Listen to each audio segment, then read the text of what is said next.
আসসালামু আলাইকুম এভরিওয়ান, সবাই কেমন আছেন? আশা করি ভালো আছেন। বন্যার রান্নাঘরে আপনাদের জন্য নিয়ে এসেছি মুরগির মাংসের একটি রেসিপি। এখানে মুরগির মাংসগুলো খুব ভালো করে কেটে ধুয়ে নিয়েছি লেবুর রস দিয়ে। এর মধ্যে পরিমাণ মতো সমস্ত মশলা অ্যাড করে দিচ্ছি। আপনাদের মাংস অনুযায়ী আপনারা এখানে মশলাগুলো অ্যাড করবেন। আর অবশ্যই মাংসগুলো যদি বাটা মশলা দিয়ে রান্না করা হয় তার টেস্টটা কিন্তু দ্বিগুণ বেড়ে যায়। আজকে আপনাদের রান্না করে দেখাবো পাকিস্তানি মুরগি। আর এই পাকিস্তানি মুরগিটা অনেকটা দেশি মুরগির মতো দেখতে লাগে এবং শক্ত টাইপের হয়। এই মুরগিটা যদি হাতে মেখে আলু দিয়ে রান্না করা হয় দারুণ টেস্টি হয়। খুব ভালো করে মেখে নিব। আর এখানে আমি কিছু আস্ত পেঁয়াজও অ্যাড করেছি।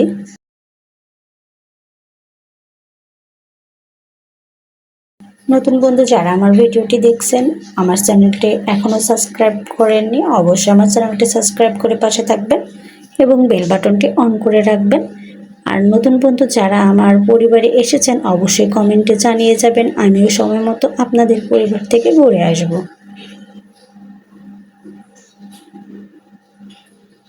আপনারা যদি এই পাকিস্তানি মুরগিটা হাতে মেখে না রান্না করে থাকেন একবার অবশ্যই রান্না করে দেখবেন, আশা করি অনেক ভালো লাগবে। এখানে আমি আদা, পেঁয়াজ, জিরা, রসুন বাটা সবগুলো কিন্তু 1 চা চামচ করে অ্যাড করেছি। আপনাদের মুরগি অনুযায়ী বা মশলা যদি কেউ বেশি খেতে পছন্দ করেন একটু বাড়িয়ে কমিয়ে দেবেন। আর লাল মরিচের গুঁড়ো অ্যাড করেছি, এটা পুরোটাই যে যেমন ঝাল খেতে পছন্দ করেন সে অনুযায়ী। এখানে আলুগুলো আমি কেটে ধুয়ে অ্যাড করে দিচ্ছি, দিয়ে মাংসর সঙ্গে কিছু সময় কষিয়ে নিব। আলু দিয়ে মুরগির মাংসটা খেতে দারুণ লাগে, সেটা রুটি দিয়ে হোক বা ভাত দিয়ে হোক। আর অবশ্যই একটু নেড়ে চেড়ে দিতে হবে।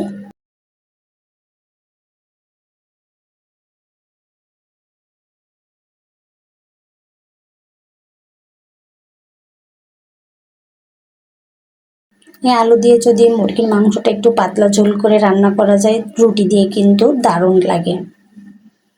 আর এখানে আমি যে পানি অ্যাড করব এটা অবশ্যই গরম পানি, আপনারাও চেষ্টা করবেন গরম পানি দিয়ে মাংসটা রান্না করার জন্য।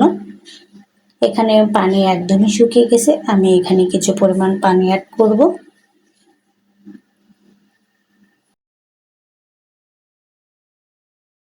ব্রয়লার জাতীয় মুরগি হলে আপনারা মাংসের সঙ্গে আলুটা দিয়ে দেবেন, এমনকি আলুর সাইজটা একটু বড় করে রাখলে আলুটা আগে মশলার সঙ্গে একটু কষিয়ে নেবেন, তারপরে মাংসটা অ্যাড করবেন। আর যদি হাতে মেখে রান্না করেন তাহলে একসঙ্গে অ্যাড করে রান্না করবেন।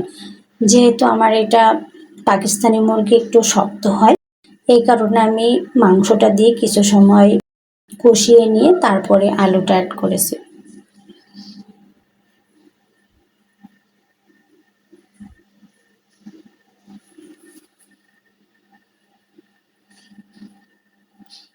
কিছুক্ষণ একটু রান্না করে নিব। এই পানিটা শুকিয়ে গেলে ঝোলের জন্য পানি অ্যাড করে দেব। এখানে আমি ঝোলের জন্য পানি অ্যাড করে দিচ্ছি।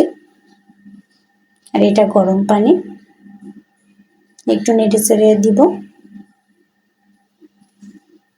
কিছুক্ষণ পরে দেখুন এই পর্যায়ে অবশ্যই লবণটা চেক করে নেবেন। লবণটা ঠিকঠাক না হলে খাবারের টেস্টটা পারফেক্টলি আসে না। তো ঝোল অনেকটাই কমে গেছে, আর যেহেতু আলু অ্যাড করেছি আলু অনেকটা ঝোল টেনে নেবে, এই জন্য একটু ঝোল থাকতে থাকতে নামিয়ে নেবেন। চুলা অফ করে দিয়েছি, এখানে ভাজা মশলা উপর দিয়ে ছড়িয়ে দিয়েছি। অবশ্যই চেষ্টা করবেন ভাজা মশলা অ্যাড করার, এতে ফ্লেভারটা দ্বিগুণ বেড়ে যায়। নামিয়ে পরিবেশন করে নিয়েছি আজকের আমার পাকিস্তানি মুরগি আলু দিয়ে রান্না। আপনাদের কাছে কেমন লাগলো অবশ্যই জানাবেন। নতুন কোনো ভিডিও নিয়ে আবার আপনাদের মধ্যে চলে আসবো। ভালো লাগলে চ্যানেলটি সাবস্ক্রাইব করে পাশে থাকবেন। আল্লাহ হাফেজ।